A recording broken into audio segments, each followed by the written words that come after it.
Bem, pessoal, hoje nós estaremos falando a respeito do novo Código Florestal. É um projeto de lei vem se arrastando desde 2010 no Congresso Nacional.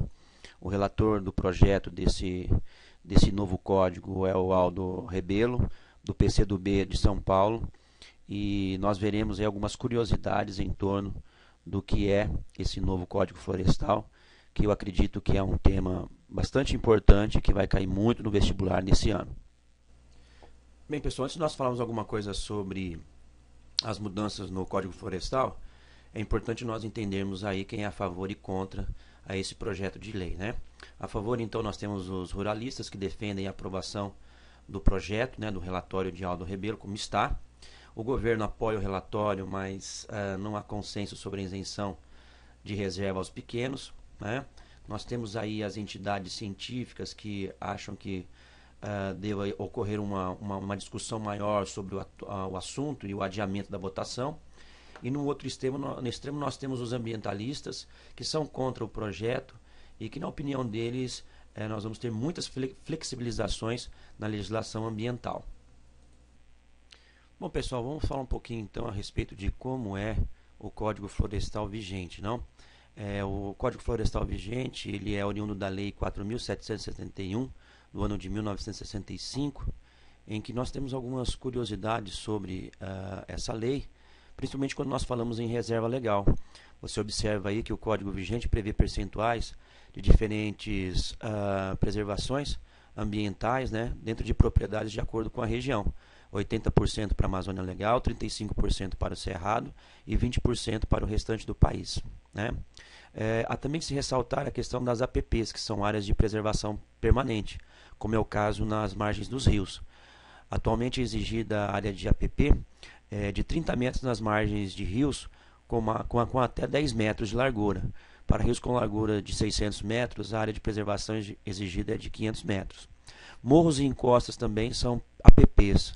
Atualmente não é permitida a utilização de topos de morro, montanhas e serras, né, encostas com declive maior que 45 graus aí, né? Um decreto em vigor, né, que regulamenta o Código Florestal estabelece que os produtores rurais que recuperem suas áreas desmatadas até junho de 2011 terão suas multas anistiadas, né?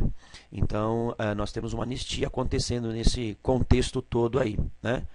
A documentação é importante a gente ressaltar. Atualmente o registro de reserva legal precisa ser feito em cartório, né? Vamos ter aí uma pequena alteração disso. Áreas urbanas, a lei vigente prevê que o uso do solo nas áreas urbanas seja definido na lei do uso dos solos dos municípios, né? Então seria mais ou menos esse perfil de como se encontra o atual Código Florestal. Bom, o que propõe a nova reforma, né? Quando a gente pensa em reserva legal, o novo código prevê que a APP seja somada à área de reserva legal, totalizando 80% da propriedade da Amazônia, 35% no Cerrado e 20% para o restante do país. Outra coisa importante a destacar a respeito sobre reserva legal seria falarmos um pouquinho a respeito sobre a questão dos módulos fiscais. Ou seja, a partir de 4 módulos fiscais ficarão isentos de reserva legal para fins de composição. Segundo os ambientalistas, a partir da aprovação dessa lei, seria possível, né, e para fugir da lei, os grandes proprietários de terra, né, dividirem suas propriedades para chegarem em 4 módulos fiscais, para não serem punidos pela lei, né? 4 módulos fiscais seriam aí uma pequena propriedade. Quando pensamos em áreas de preservação permanente, no tocante à margem de rios, o projeto vê redução para 15 metros nos casos em que a área de preservação já esteja ocupada. Para novas propriedades e propriedades em que a área esteja livre, fica mantida a distância mínima de 30 metros, né? Ainda a respeito em relação às APPs, os morros e encostas, nessa nova reforma, o texto do novo código autoriza o uso para alguns tipos de cultivo. No entanto, a lista de atividades permitidas precisará ser regulamentada em nova lei. Então, na nova lei, os morros e encostas ficam liberados para a prática e ocupação, né?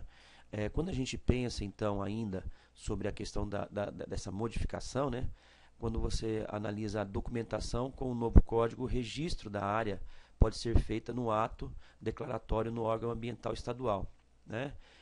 Quanto à questão da anistia, o código também prevê a suspensão de multas aplicadas até julho de 2008 para o produtor que aderir ao plano de regularização ambiental, nesse novo modelo, né? Nessa nova organização da lei. E ainda precisa ser regulamentada essa modificação. Se ele não cumprir no plano, as multas podem ser cobradas, né? Em áreas urbanas, o código alterado também não traz alterações do que existia na lei vigente. Finalizando então essa videoaula, fica o tema aí para você dar uma pensada, uma avaliada. Eu acredito que esse conteúdo, esse tema vai cair bastante no vestibular esse ano. Eu gostaria que você estivesse refletindo um pouco sobre o assunto, né, sobre os pontos positivos, negativos, o posicionamento dos ruralistas, né, dos ambientalistas.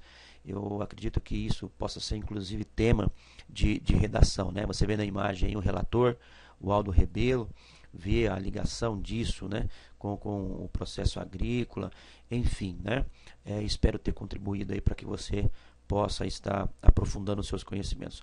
Maiores informações sobre esse assunto você pode acessar a página do professor Marcelo no endereço, né, virtual www.marcelosardinha.com.br. Lá você vai ter uma janela chamada de atualidades e você pode estar observando ali um texto que pensa um pouco sobre o assunto também, tá bom? Pessoal, sucesso, boa sorte para vocês aí. Até mais, hein?